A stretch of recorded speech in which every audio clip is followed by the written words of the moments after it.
वंदे मातरम। भाई राजीव दीक्षित द्वारा महर्षि वाग्भट के आयुर्वेदिक सूत्रों को 2007 में चेन्नई में प्रस्तुत किया गया।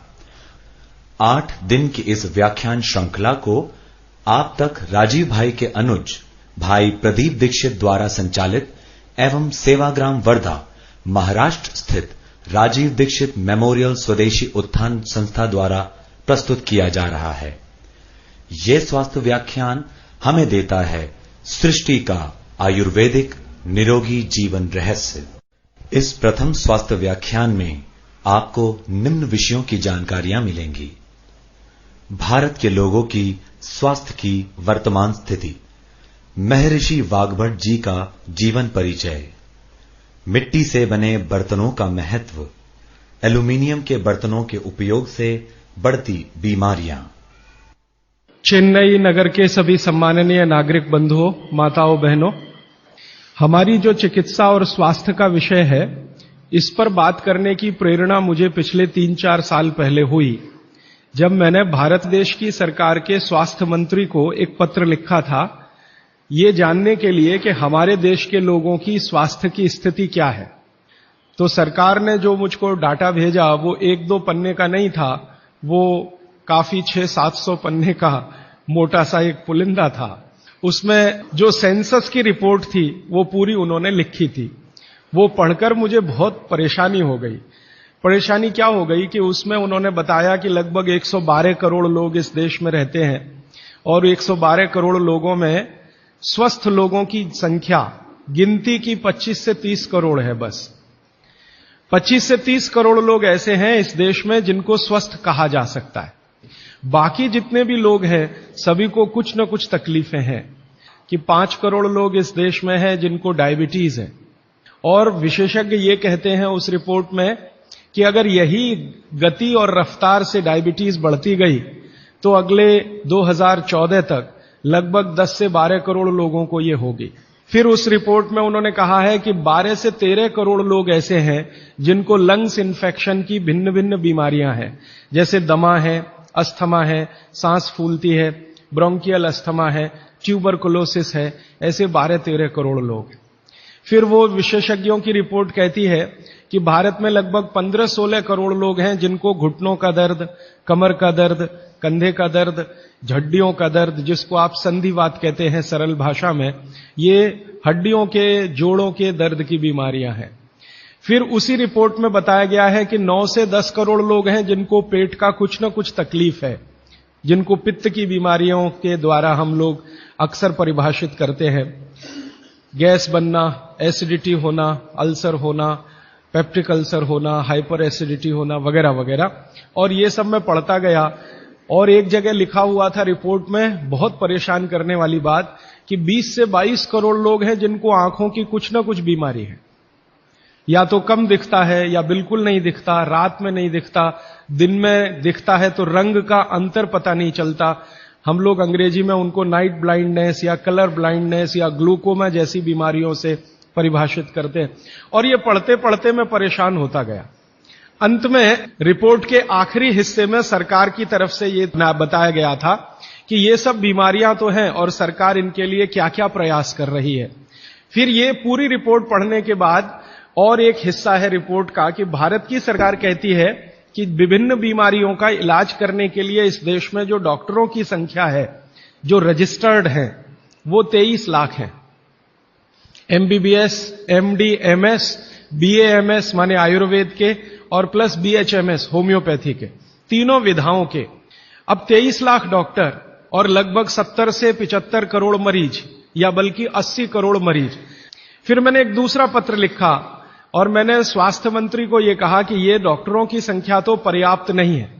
तो मंत्री के यहां से पत्र आ गया कि भारत की सरकार और राज्य की सरकारों ने अब तक जितने डॉक्टर्स बनाए हैं, इनको बनाने में करीब 10 लाख करोड़ से ज्यादा का खर्च हो चुका है। अगर ये संख्या हम दुगनी करें तो 20 लाख करोड़ रुपए हमें चाहिए। सरकार के पास इतना धन उपलब्ध नहीं है। फिर मैंने भारत सरकार को याद दिलाया कि भारत सरकार ने एक अंतर्राष्ट्रीय समझौता किया हुआ है जिसमें कई देश शामिल हैं, और वो समझौते का टाइटल है 2014 तक सभी स्वस्थ। तो 2014 तक कैसे होने वाला है? मुझे नहीं लगता कि कोई होने की संभावना है। और सरकार स्वीकार करती है कि जिस गति से सरकार काम कर रही है, अगर सभी हिंदुस्तानियों को स्वास्थ्य दिया जाए, चिकित्सा दी जाए, तो कम से कम 350 साल लगेंगे। अब मेरी एक जो दुख की बात है मन की, वो ये कि 350 साल में जनसंख्या अगर जो बढ़ रही है उसको जोड़ दिया इसमें, तो किसी को भी स्वास्थ्य कभी भी उपलब्ध नहीं हो सकेगा। जब ये जानकारी मुझे आई तो मैं बहुत परेशान हुआ और मैंने सोचा कि ये तो बड़ी गंभीर स्थिति है। सबको स्वास्थ्य मिलना सरकार के बूते का और सरकार के दम पर और चिकित्सा जो चल रही है इस देश में उसके दम पर तो संभव नहीं है, कोई और रास्ता ढूंढना पड़ेगा। अब दूसरा रास्ता ढूंढने के लिए मैंने भारत देश के कई बड़े चिकित्सकों से बात करना शुरू किया। तो उन्होंने कहा कि भारत में किसी को भी सरकार के भरोसे चिकित्सा कभी नहीं मिल सकती। अगर कोई व्यक्ति चाहे तो अपनी चिकित्सा स्वयं करे, तभी रास्ता खुलेगा और कोई रास्ता नहीं। पिछले 60 वर्षों में आजादी के बाद आप सब जानते हैं, सरकार भी मानती है इस बात को कि जितना विकास हुआ है एलोपैथी चिकित्सा का, जितने डॉक्टर बढ़े हैं, जितनी दवाएं बढ़ी हैं, जितने हॉस्पिटल्स बढ़े हैं, जितनी सुविधाएं बढ़ी हैं, उतनी बीमारियां कई गुना गति से बढ़ गई। अब न हॉस्पिटल पर्याप्त हैं, न डॉक्टर पर्याप्त हैं। आप अक्सर आए दिन अखबारों में समाचार पढ़ते होंगे, टीवी पर देखते होंगे कि लोगों को बिना इलाज के मर जाना पड़ता है, बिना दवा के मर जाना पड़ता है, हॉस्पिटल के बाहर बेचारे पड़े रहते हैं और डॉक्टर कहते हैं कि उनके ऊपर काम का इतना बोझा है कि वो सभी पेशेंट को अटेंड नहीं कर सकते। ये दोनों तरफ की बातें समझने के बाद मुझे वैद्य हार्डीकर जी की बात समझ में आई कि सब लोग अपनी चिकित्सा करने लगे तो रास्ता खुलता है सभी के स्वस्थ होने का। तो मैंने पूछा कि क्या यह संभव है कि हर आदमी अपनी चिकित्सा खुद कर ले, तो डॉक्टर की क्या जरूरत है? तो उन्होंने कहा है कि डॉक्टर क्या करता है, आपसे कुछ बातें पूछेगा, आपको भूख लगती है कि नहीं, प्यास लगती है कि नहीं, नींद आती है कि नहीं, खाना अच्छा लग रहा है कि नहीं, वगैरह वगैरह, और ये सब आप उसको बताएंगे। ये सब बताने के बाद वो अपना कंक्लूजन आपको बताएगा कि आपको फलाना रोग हुआ है या आपको ऐसी तकलीफ हुई है। मतलब क्या है, डॉक्टर ने जो कुछ बताया आपके कहने पर, वो कोई भगवान तो नहीं है, ऐसा डॉक्टर तो कहीं नहीं है कि जो आप कुछ भी ना कहो और बता दे कि आपको ऐसा है। शायद 250-300 साल पहले रहे होंगे ऐसे कुछ चिकित्सक जो नाड़ी देखते ही बात करते थे कि आपने 10 दिन पहले ये खाया। ऐसे वैद्य रहे हैं इस देश में जो 1 मिनट आपकी नाड़ी पकड़ लें तो बता देंगे कि कल क्या खाया, 2 दिन पहले क्या खाया, 4 दिन पहले क्या खाया, 10 दिन पहले क्या खाया। आप जो बताते हैं डॉक्टर उस पर से अपना तय करता है, लेकिन उसमें भी वो पक्का नहीं होता। एलोपैथी चिकित्सा में तो सिद्धांत ही है trial and error, trial and error, trial and error. माने कोशिश करो और गलतियां करो, कोशिश करो और गलतियां करो, कोशिश करो, माने तीर चलाओ, लगे तो ठीक, नहीं तो तुक्का। फिर मैंने ये बात कंफर्म करने के लिए एलोपैथी के कई बड़े डॉक्टरों से बात की, बहुत बड़े बड़े डॉक्टरों से बात की, दिल्ली में, मुंबई में। वो कहते हैं कि देखो बात तो सही है, लेकिन हम इसको जाहिर में नहीं कह सकते, माने आप जैसे लोगों के सामने नहीं कह सकते कि हम सब ट्रायल एंड एरर पे काम करते हैं, हम सब तीर चलाते हैं, लग जाए तो ठीक है, नहीं तो तुक्का है। माने आपका जो इलाज किया जाता है वो एक कुछ एजम्पशंस के आधार पर है, कंफर्म कुछ भी नहीं है उसमें। काम कर गया तो ठीक है, नहीं तो आप तो मर ही जाएंगे। डॉक्टर कहेगा मैंने तो बहुत कोशिश की, अब मैं क्या कर सकता हूं, और आप चुपचाप अपने पेशेंट की डेड बॉडी लेके वहां से चले आएंगे। मैं आपको एक बहुत गंभीर बात कहना चाहता हूं। हिंदुस्तान के एलोपैथी चिकित्सा के शीर्षस्थ डॉक्टर जो इस देश में हैं, उनकी एक संस्था है। वो संस्था की एक कॉन्फ्रेंस में मैं चला गया था गलती से। कुछ कहना नहीं, रिएक्ट नहीं करना, बस सुनना, हम देखो क्या बातें करते हैं। तो उस कॉन्फ्रेंस में 3 दिन में बैठा रहा दिल्ली में। जो बातें होती हैं वो आपको सुना दी जाए तो आप किसी भी एलोपैथी चिकित्सक के पास नहीं जाएंगे। वो बिल्कुल इस तरह से बातें करते हैं जैसे कोई कसाई बकरे को काटने से पहले बात करता है। ऐसी स्थिति इस देश में आ गई है। फिर 3 दिन सुनने के बाद मैं परेशान हो गया, तो मैंने वो डॉक्टर से कहा मैं जाना चाहता हूं। उसने कहा अब तुम समझ गए हम लोग क्या हैं। तो मैंने कहा ये आपने मुझे समझाया क्यों? तो उन्होंने कहा तुम एक काम कर सकते हो जो हम नहीं कर सकते, कि ये बातें दूसरों को समझा दो। ऐसी स्थिति है। उसमें जो सबसे गंभीर बात हुई थी वो मैं आपको एक वाक्य में कहना चाहता हूं। वो ये कहते थे सभी डॉक्टर एक दूसरे से सहमत होते हुए कि 250 वर्षों में एलोपैथी चिकित्सा ने एक ही काम किया है, दर्द से लड़ने का, बस, इसके अलावा कुछ नहीं।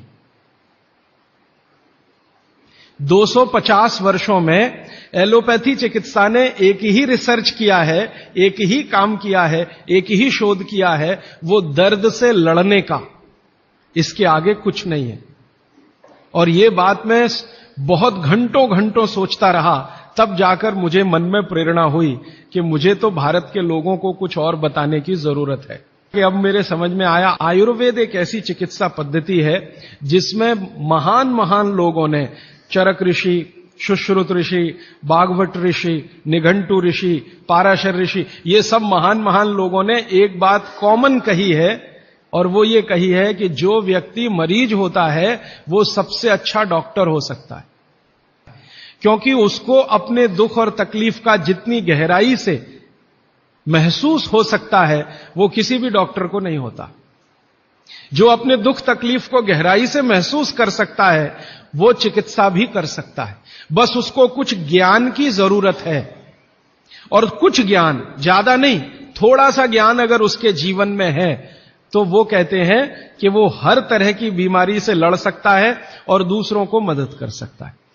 और आयुर्वेद के जितने बड़े पंडित हैं वो भी मानते हैं इस बात को। वो ये कहते हैं कि आयुर्वेद का 85% हिस्सा, ये बात मैं आप सबको बहुत विनम्रता पूर्वक लेकिन गंभीरता से कह रहा हूं, इसको आप कभी भूलिएगा मत। आपके जीवन के स्वास्थ्य और चिकित्सा का 85% हिस्सा इतना सरल और आसान है कि आप स्वयं उसे कर सकते हैं। मात्र 15% हिस्सा ऐसा है जिसमें आपको किसी विशेषज्ञ की मदद की जरूरत पड़ सकती है, मात्र 15%। और आपको मैं एक आगे की बात कहता हूं कि ये जो 15% हिस्सा है आपकी जिंदगी का जिसमें आपको विशेषज्ञ की जरूरत पड़ती है, ये हिस्से में सबसे कम बीमारियां हैं। माने जहां आपको विशेषज्ञ की आवश्यकता पड़े आपके जीवन में, वो बीमारियों की संख्या सबसे कम है, और जहां विशेषज्ञ की जरूरत नहीं है आपको अपने जीवन में, वो बीमारियां सबसे ज्यादा है। इसका माने कि हम 85% तो डॉक्टर हो ही सकते हैं। कंक्लूजन इस बात का यह है। अब आप अगर 85% से और बेहतर डॉक्टर होना चाहते हैं तो भागवत ऋषि कहते हैं कि अपने शरीर को थोड़ा जान लीजिए, बस। और वो दूसरी महत्व की बात कहते हैं कि अपने भोजन को पहचान लीजिए। शरीर को जान लीजिए, भोजन को पहचान लीजिए, तो वो कहते हैं आप 100% डॉक्टर हो सकते हैं। शरीर को जान लीजिए मतलब शरीर के क्या क्या अंग हैं, अंगों के क्या क्या उपांग हैं, हृदय है तो कहां है, लीवर है तो कहां है, किडनी है तो कहां है। अब तो एक चार्ट आता है कैलेंडर जैसा, मेरी आपको विनती है कि खरीद के एक टांग लीजिए अपने घर में, आपको भी मदद करेगा, आपके बच्चों को भी मदद करेगा। मैं इस विषय पर ज्यादा नहीं जाना चाहता क्योंकि ये उपलब्ध है आपके सामने। अब उसमें आगे उन्होंने एक सूत्र लिखा है संस्कृत में कि शरीर को जानना अगर है तो ठीक है, इसको जरा और समझिएगा। शरीर को जानना है तो ठीक है, लेकिन भोजन को पहचानना सबसे ज्यादा जरूरी, कि जिसने भोजन को पहचान लिया उसको जिंदगी में कभी भी किसी चिकित्सक की जरूरत तो नहीं पड़ेगी। अब भोजन को पहचान लिया माने रसोई घर को पहचान लिया, सीधी सी बात है। और भागवत जी कहते हैं कि जीवन की सबसे बड़ी खोज अगर कोई है तो वो रसोई घर है। और वो कहते हैं कि सबसे बड़ा विज्ञान अगर कोई है तो ये रसोई घर का विज्ञान है। वो ये कहते हैं कि इससे बड़ी खोज पूरी दुनिया में हुई नहीं और अगले हजारों साल होगी नहीं। इतनी गहरी बात वो कहकर चले गए यहां से। और मैं अपने अनुभव से और आप खुद अपने अनुभव से ये बात कह सकते हैं कि दुनिया में भोजन और रसोई पर सबसे ज्यादा रिसर्च अगर कहीं हुई तो भारत में हुई, और अगले हजारों साल भी होगी तो भारत में ही होगी। क्यों? दूसरे देशों में भोजन ही नहीं है, रिसर्च क्या करेंगे? हो भोजन तब तो रिसर्च करें। आप में से बहुत सारे लोग यूरोप गए होंगे, अमेरिका गए होंगे। आप देखिए भोजन क्या है उनके पास, ले दे के एक पाव रोटी और डबल रोटी। अब वो आलू से खा लो या प्याज से खा लो, प्याज से खा लो कि आलू से खा लो। उसको बीच में काट के प्याज भर लो या प्याज बगल में रख के खा लो। उसको पिज्जा कह दो, बर्गर कह दो, हॉट डॉग कह दो, कोल्ड डॉग कह दो, वो प्रिपरेशन तो एक ही है ना।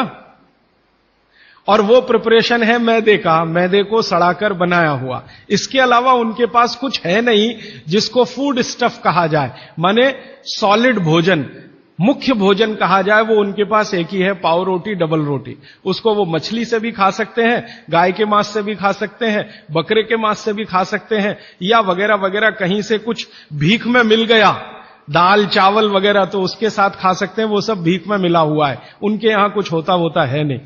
मैं आपको एक छोटी सी जानकारी देना चाहता हूं। एक बार एक विदेशी व्यक्ति से मेरा झगड़ा हो गया, एक जर्मनी का व्यक्ति था, उससे झगड़ा हो गया। झगड़ा कुछ इस बात का था कि भारत महान है कि जर्मनी महान है। वो कहते हैं हम श्रेष्ठ हैं, दुनिया में हमसे बड़ा कोई नहीं, हम सर्वश्रेष्ठ हैं वगैरह वगैरह। हिटलर भी यही कहता था। तो उसकी महानता की हवा निकालने के लिए मैंने उससे कुछ सवाल कर लिए, तो परेशान हो गया। लेकिन जर्मनी की असलियत सामने आ गई। मैंने उसको पूछा तुम्हारे देश में क्या होता है? गन्ना होता है, गन्ना, शुगर केन? तो उसने कहा नहीं होता। आम होता है? आम नहीं होता। केला होता है? नहीं होता। चीकू होता है? नहीं होता। संतरा होता है? नहीं होता। मौसम्मी होती है? नहीं होती। वो बहुत परेशान हो गया तो कहने लगा देखिए मिस्टर राजीव दीक्षित, कोई भी मीठी चीज मेरे देश में नहीं होती। अब बात आगे करिए। कोई भी मीठी चीज मेरे देश में नहीं होती। एक वाक्य में उसने खत्म कर दिया। फिर मैंने कहा अच्छा चलो, मीठी चीज नहीं कड़वी चीज पूछते हैं। मेथी होती है? मेथी? मेथी तो मीठी नहीं है, तो मेथी होती है? उसने कहा नहीं होती। पालक होता है? नहीं होता। चुकंदर होता है? नहीं होता। फिर थोड़ी देर में परेशान हो गया, कहने लगा हरे पत्ते की कोई चीज मेरे देश में नहीं होती। तो मैंने कहा फिर होता क्या है? तो उसने कहा दो ही चीजें हैं, एक तो आलू होता है और एक प्याज होती है। तो आलू को प्याज में मिला के खा लो या प्याज को आलू में मिला के खा लो, और कुछ नहीं होता। फिर मैंने उसको गिनाना शुरू किया कि देखो भारत में क्या क्या होता है, मीठी चीजों में क्या क्या होता है, खट्टी चीजों में क्या क्या होता है, तीखी चीजों में क्या क्या होता है, कसैली या कड़वी चीजें क्या क्या हैं। 6 रस है ना, षड रस की बात कही जाती है। 6 रस में मैंने गिनाना शुरू किया तो वो कहता है कि यार इसमें तो एक एनसाइक्लोपीडिया लिख जाएगा। मैंने कहा यस, भारत में इतना ही होता है। और मैंने उसको जब ये कहा कि ये हर गांव में होता है, तब तो वो बहुत परेशान हो गए। 7,32,000 गांव हैं, हर गांव में ये सब होता है। माने किसी गांव को दूसरे पर निर्भर रहने की जरूरत नहीं है, नमक को छोड़कर। तब उसने कहा कि सच में इंडिया इज ग्रेट। ये ग्रेटनेस है अपने देश की। हमको अगर ये समझ में आती है तो भागवत जी की बातें हमको बहुत अच्छे से समझ में आएंगी। मैं भागवत जी के बारे में 1-2 जानकारी और देकर विषय पर आना चाहता हूं, ये भूमिका के रूप में कह रहा हूं। भागवत जी भारत देश के उन महान ऋषियों में गिने जाते हैं जिन्होंने चरक से भी ज्यादा काम किया। अब तक हमने बार बार चरक का नाम सुना है, चरक चरक चरक। भागवत जी चरक के शिष्य थे और चरक ने जितने साल काम किया उससे 1.5 गुना ज्यादा काम भागवत जी का है। चरक जी के जाने के बाद चरक ने जो सूत्र लिखे हैं, जो उनकी खोज है, रिसर्च है, चरक संहिता जो पूरा का पूरा शास्त्र है, उसके एक एक सूत्र को प्रमाणित करने का काम भागवत जी ने किया। प्रमाणित करने का मतलब ऑब्जर्वेशन करना, फिर जैसा रिजल्ट है वैसा ही प्राप्त करना। जैसे चरक ऋषि ने कहा ये खाने से ये होता है, मान लो उन्होंने एक स्टेटमेंट कर दिया कि ये वस्तु खाने से ये होता है, भागवत जी ने उसको प्रमाणित करने में 25 साल लगा दिए, 20 साल लगा दिए, 30 साल लगा दिए, और जब तक देख नहीं लिया तब तक उसको लोगों को कहने लायक नहीं माना। हमारे आयुर्वेद चिकित्सा शास्त्र के जो विशेषज्ञ हैं वो ये मानते हैं कि चरक जो थे महापंडित थे, बहुत ऊंचे स्थान के व्यक्ति थे, लेकिन भागवत जी थे वो साधारण आदमियों के चिकित्सक थे। इसका मतलब क्या है? इसका मतलब यह है कि चरक ने जो बातें बहुत गहराई से और गूढ़ शब्दों में कही हैं, भागवत जी ने उनको बहुत सरल करके साधारण लोगों की समझ में आए वैसा प्रस्तुतिकरण कर दिया है। भागवत जी की ये 2 पुस्तकें अष्टांग हृदयम और अष्टांग संग्रहम पढ़ने के बाद मुझे लगा कि मैंने चरक को पढ़ लिया, सुश्रुत को पढ़ लिया, निघंटु को पढ़ लिया, सबको पढ़ लिया, क्योंकि उन्होंने सबका निचोड़ डाल दिया उसमें। और वो ये कहते हैं कि अब मैंने जो तैयार कर दिया है अष्टांग हृदयम या अष्टांग संग्रहम, ये आम आदमी के लिए है। वो चाहे तो इसका पालन करे और अपने जीवन में मेरी तरह से सुखी और निरोगी रहे। भागवत जी 135 वर्ष तक जिंदा रहे और उनके शिष्य बताते हैं कि उन्होंने इच्छा मृत्यु को धारण किया। माने उनकी इच्छा हो गई थी कि अब बहुत दिन जिंदा रहने से कोई फायदा नहीं है, तो मृत्यु को वरण किया। ऐसे पंडित आदमी, इतनी कमांड अपने शरीर पर। और वो ये कहते हैं जब मृत्यु को जा रहे थे तो उनके शिष्य कह रहे थे कि परेशान हम हो जाएंगे, आप चले जाएंगे। उनका कोई परेशानी नहीं है, ये शरीर छोड़ूंगा, दूसरा धारण करूंगा। जैसे तुम शर्ट बदलते हो मैं बदल लूंगा, लेकिन अब मुझे जाना चाहिए, इस शरीर का सीमा हो गया है। ऐसे व्यक्ति जिन्होंने मृत्यु को धारण किया अपनी इच्छा से, उन्होंने जो कुछ अपने जीवन में किया है वो 2 ही पुस्तकों में सारा समाहित है। तीसरी कोई पुस्तक उन्होंने लिखी नहीं। और वही दोनों पुस्तकों में कुल मिलाकर 7000 सूत्र हैं। 2 पुस्तकों में कुल मिलाकर 7000 सूत्र हैं। सभी सूत्र संस्कृत में हैं। वही सूत्र मैं पिछले कई वर्षों से पढ़ता रहा। और हमारा जो अभियान है, जो पूरे देश में हम चलाते हैं स्वदेशी के लिए, उससे ये बहुत गहराई से जुड़ा है। क्योंकि हमारे अभियान में अब तक हम ये बात करते थे ना कि घर में पेप्सी कोला, कोका कोला मत लाओ क्योंकि विदेशी पेय है। फिर मैं ये भी कहता था ये पीने लायक नहीं है, टॉयलेट क्लीनर है। बहुत साल पहले मैं बोल के गया था चेन्नई में। अब सरकार ने भी मान लिया है कि टॉयलेट क्लीनर है और वैज्ञानिकों ने सिद्ध कर दिया है कि टॉयलेट क्लीनर है। पेप्सी कोका कोला भारत से धन लूटकर अमेरिका ले जा रहा है। ऐसे एलोपैथी चिकित्सा की दवाएं बनाकर कंपनियां उससे भी ज्यादा लूट कर ले जा रहे। एक अमेरिकन कंपनी है, उसका नाम है प्रॉक्टर एंड गैम्बल। उसकी बैलेंस शीट मैंने देखी तो उनका मुनाफे का प्रतिशत 20,000 है। पेप्सी कोका कोला तो 1000% पे काम कर रहे हैं। एक अमेरिकन कंपनी है एली लिली, उनका प्रॉफिट परसेंटेज 35,000 है। तो ध्यान में आया कि विदेशी कंपनियां पेप्सी कोका कोला बेचकर जितना धन कमा रही हैं, उससे कई गुना ज्यादा एलोपैथी की दवाएं बेचकर कमा रही हैं। और उस धन को कमाने में भारत के चिकित्सक उनकी थोड़ी मदद कर रहे हैं, क्योंकि वो उन्हीं दवाओं का प्रिस्क्रिप्शन लिख रहे हैं जो ये कंपनियां बेच रही। मान लो एक चिकित्सक है, बहुत पैसे वाला है, प्रॉक्टर एंड गैम्बल की ही दवाएं लिखता है, और एक है वो एली लिली की ही लिखता है, एक है सेंडोज की ही लिखता है, एक सीबागाइगी की ही लिखता है। तो पता चला कि उनका कमीशन फिक्स है। माने कमीशन जो कंपनी ज्यादा देगी वो उसका प्रिस्क्रिप्शन लिखेंगे। इसका मतलब यह है कि उनको आपकी चिकित्सा से कोई लेना देना नहीं है, उनको अपने कमीशन की चिंता है। और वो कमीशन खाकर ऐसी दवाएं भी लिखेंगे आपको जो जरूरत नहीं है। 18-20 गोलियां लिखी हुई हैं, 4 सुबह 4 दोपहर 4 शाम 4 रात, गोलियां ऐसे खिलाते हैं जैसे सब्जियां खाएं हम। और वो तो कहते हैं कि सब्जी वब्जी खाओ ही मत, गोलियां ही खाते रहो। हाँ, विटामिन बी के लिए भी गोली खा लो, विटामिन सी के लिए भी गोली खा लो, विटामिन ए के लिए भी गोली खा लो, और गोली से भी ज्यादा इंजेक्शन लगवा लो। और अब तो उन्होंने पता नहीं क्या क्या सब बना दिया। माने जो प्रकृति हमें दे रही है उसके चक्कर में न फंस के ये गोलियों के चक्कर में फंसो, ताकि कंपनी का माल बिके, ताकि उनका भी कमीशन बढ़े। ये पूरे देश में चल रहा है, कहीं ज्यादा कहीं कम। मैं आपको विनम्रतापूर्वक ये कहने आया कि जिस चिकित्सक को भगवान मानकर आप उसके पास जाते हैं, पैसे भी देते हैं, फीस भी देते हैं, लेकिन वो दवा आपको देता है कमीशन के आधार पर कि ज्यादा कमीशन है तो ये दवा लिखनी है, नहीं तो नहीं लिखनी।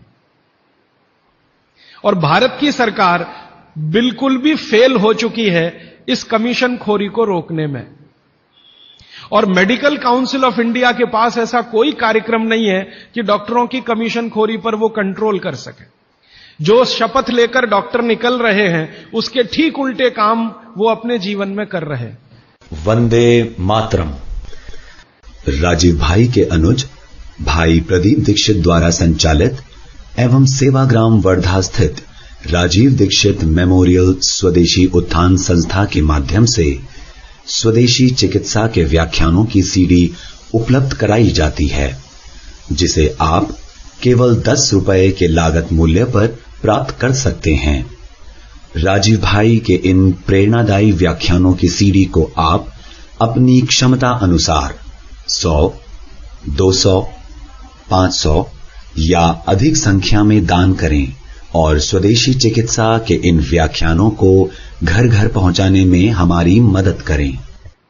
तो ये सब बातों को ध्यान में रखकर मुझे ऐसा लगा कि भागवत जी की बात जो वो कहते हैं कि 85% जो जीवन की चिकित्सा है वो हर व्यक्ति स्वयं कर सकता है, 15% के हिस्से में विशेषज्ञ की जरूरत है। और वो जानने के लिए 5-6 साल जो काम किया मैंने, उसमें से कुछ सूत्र मैंने निकाले। तो मैं तो आपको 50 तो कम से कम बताने ही वाला हूं, क्योंकि अगले 5-6 दिन मेरे पास समय है।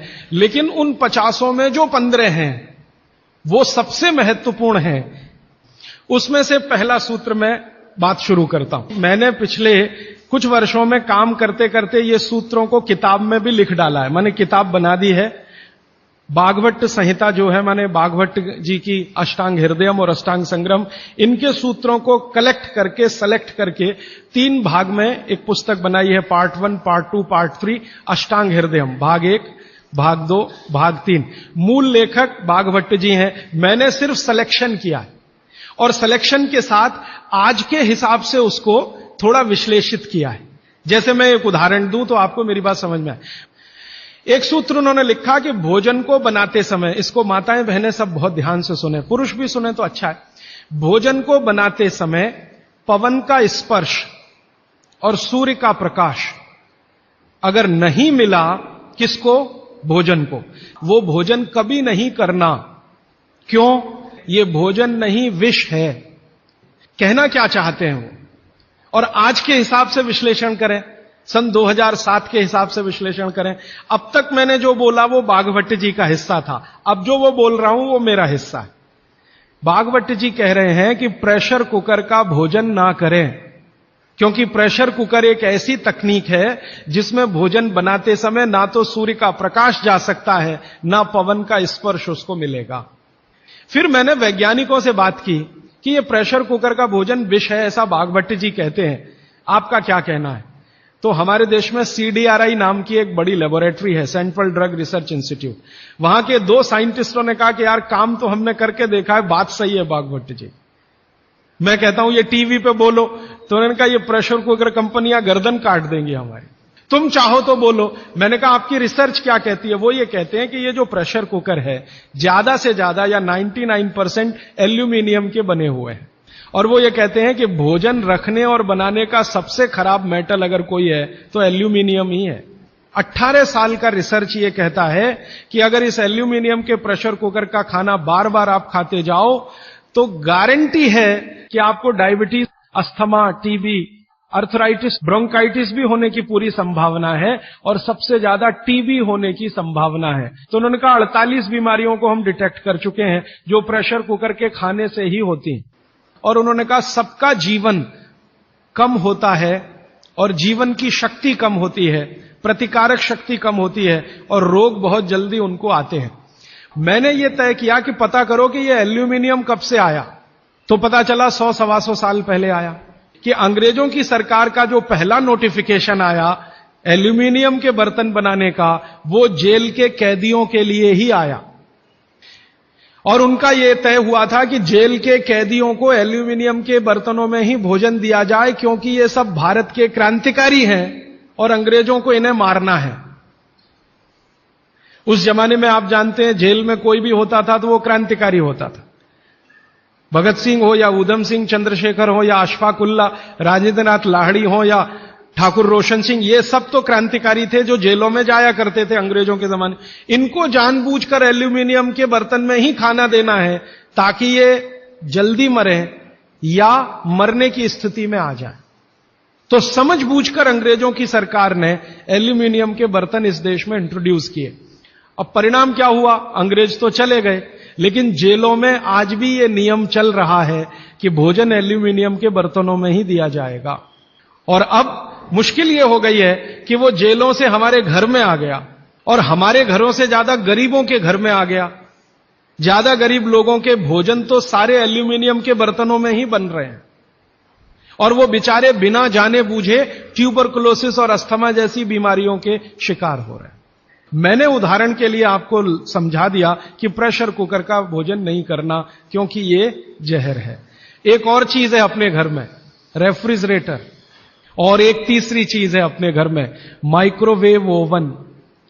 इसमें भी सूर्य का प्रकाश नहीं जा सकता, पवन का स्पर्श नहीं हो सकता। मतलब सीधा सा यह है कि आधुनिक तकनीकी से बनी हुई चीजें जो हमारे घरों में आई हैं पिछले 15-20 वर्षों में, भागवत जी के अनुसार इनमें रखा हुआ पकाया हुआ भोजन विष है, तो ना करें। आप कहेंगे जी हम तो करेंगे, हम तो छोड़ नहीं सकते प्रेशर कुकर को, हम तो छोड़ नहीं सकते रेफ्रिजरेटर को, हम तो छोड़ नहीं सकते माइक्रोवेव ओवन को, क्योंकि इसमें भोजन से समय बचता है।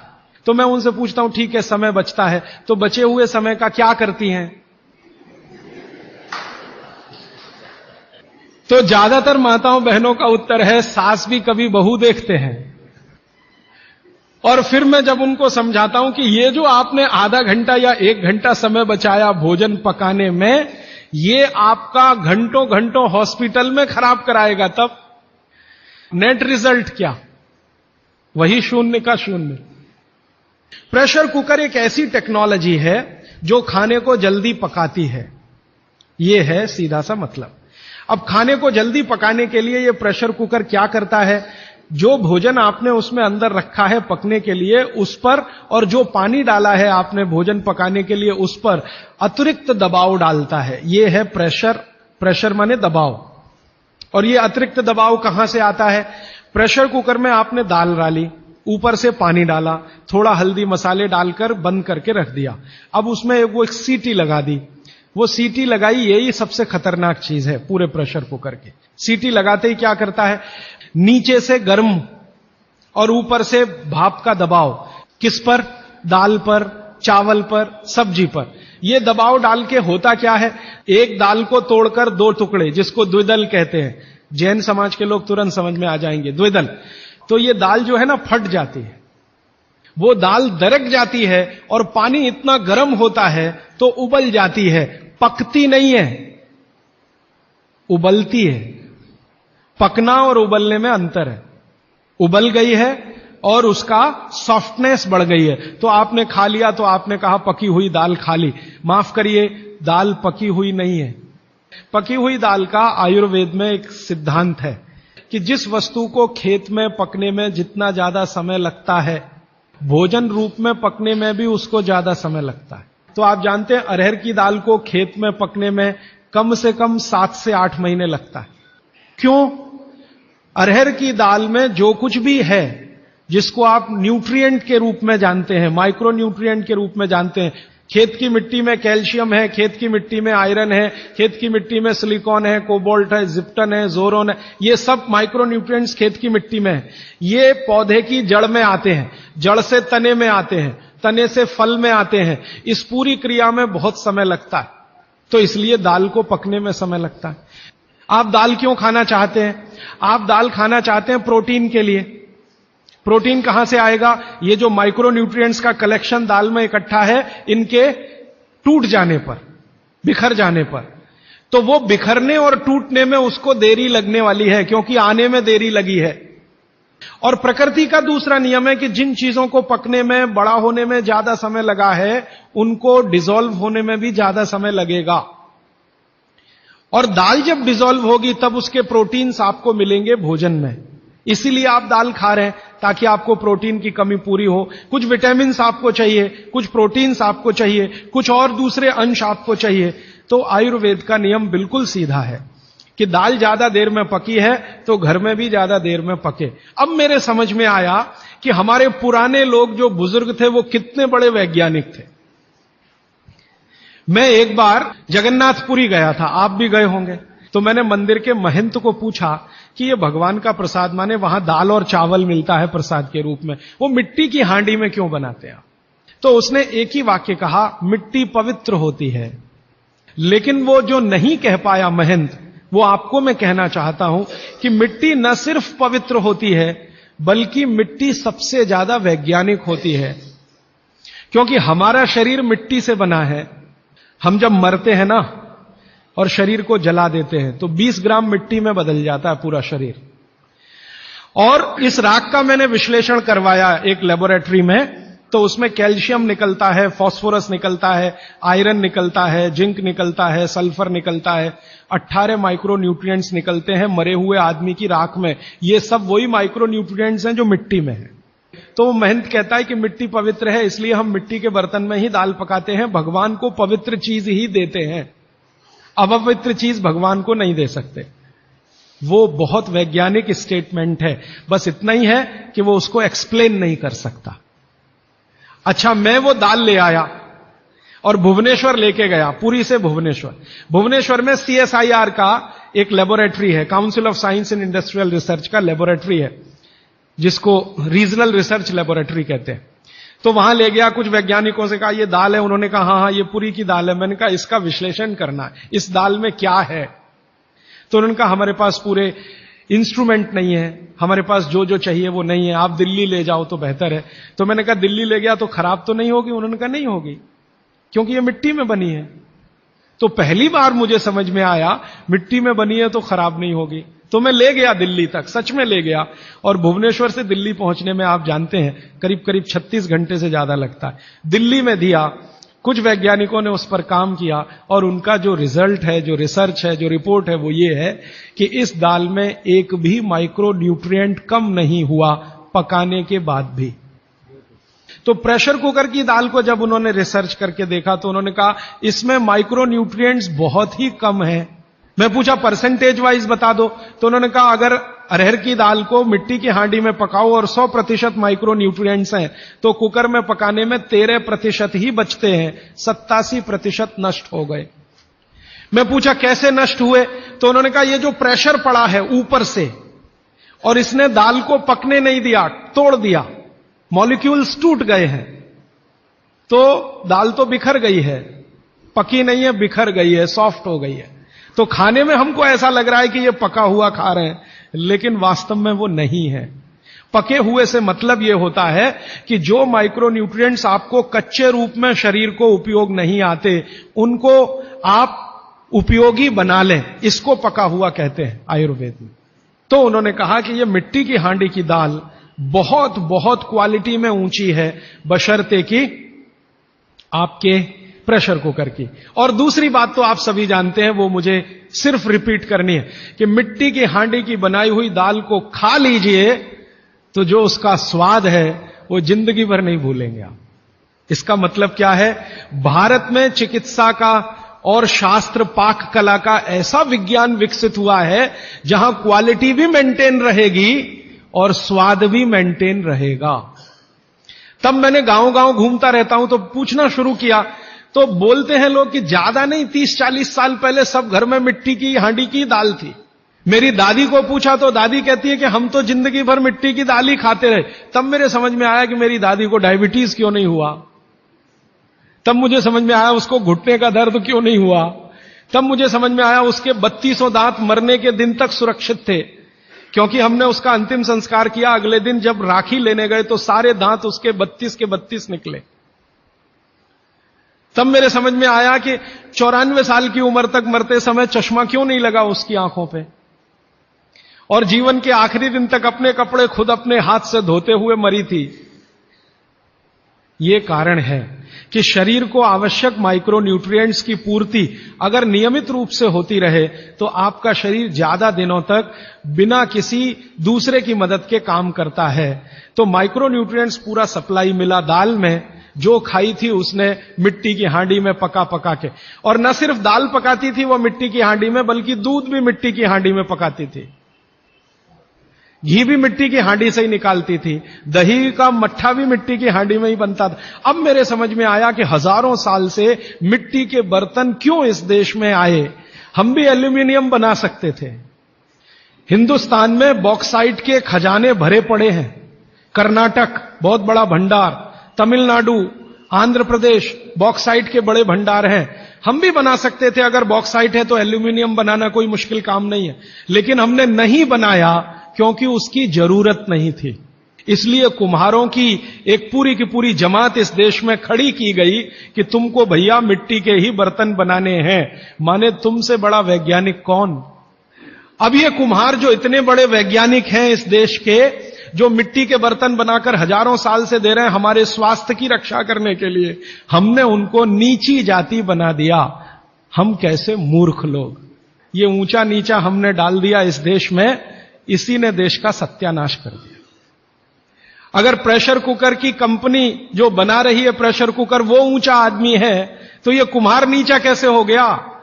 जो सबसे बड़ा वैज्ञानिक काम कर रहा है, मिट्टी के बर्तन बना बनाकर आपके माइक्रो न्यूट्रिएंट्स को, आपके सूक्ष्म पोषक तत्वों को कम नहीं होने देने के लिए मिट्टी का सिलेक्शन करता है वो। आपको मालूम है हर एक मिट्टी से बर्तन नहीं बनते, एक खास तरह की मिट्टी है वही बर्तन बनाने में काम आती है, और एक खास तरह की मिट्टी है जो हांडी बनाती है, दूसरे खास तरह की मिट्टी इसमें कुल्हड़ बनता है, तीसरे खास तरह की मिट्टी में कुछ और बनता है। ये मिट्टी को पहचानना कि इसमें कैल्शियम ज्यादा, इसमें मैग्नीशियम ज्यादा इसलिए हांडी इससे बनाओ, और इसमें कैल्शियम मैग्नीशियम कम है इसलिए इसका कुल्हड़ बनाओ, ये तो बहुत बहुत बारीक और विज्ञान का काम है। ये सब कुम्हार कर रहे हैं, हजारों साल से कर रहे हैं, बिना किसी यूनिवर्सिटी में पढ़े हुए कर रहे हैं।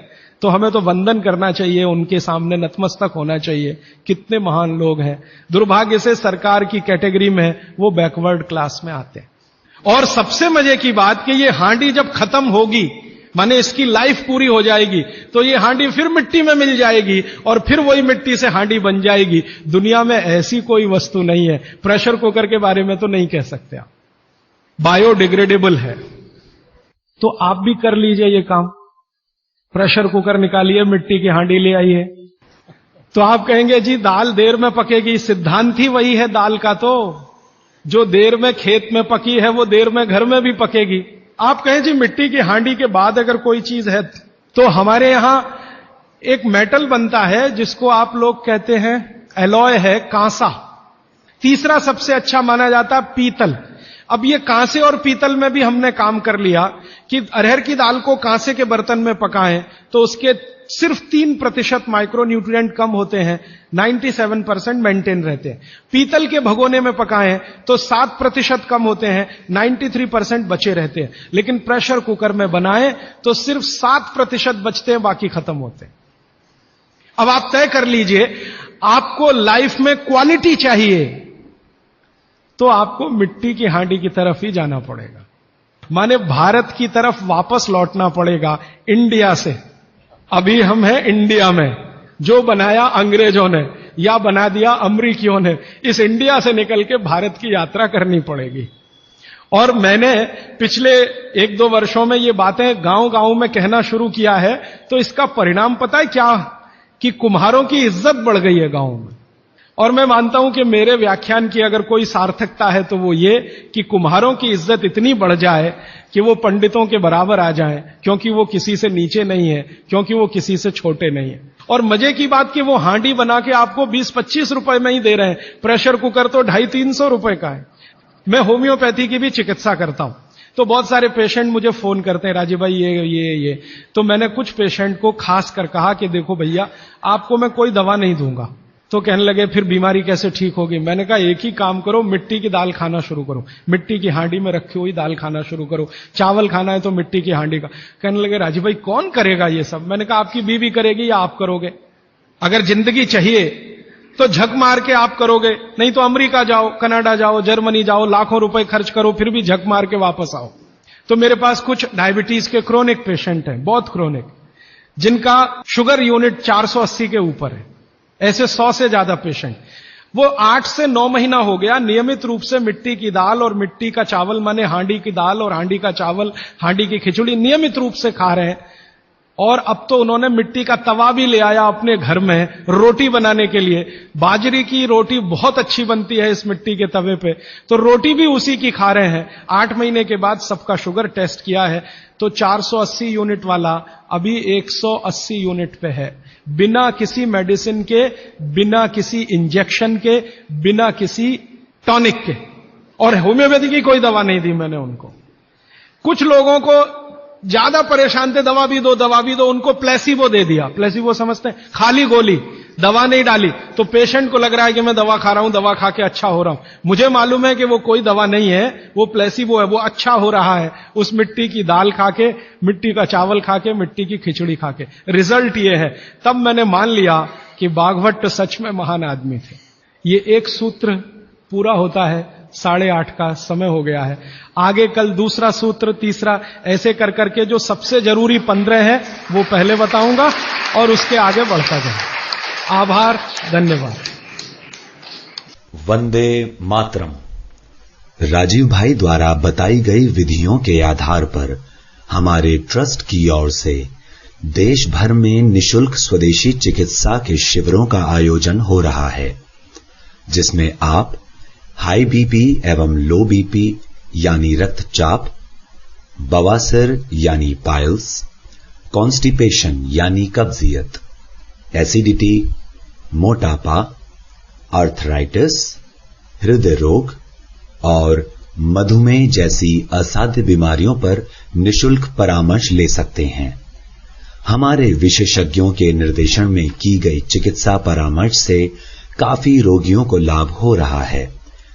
आप अपने शहर या गांव में इस तरह के शिविरों का आयोजन करवा सकते हैं या आसपास होने वाले शिविरों में भाग ले सकते हैं।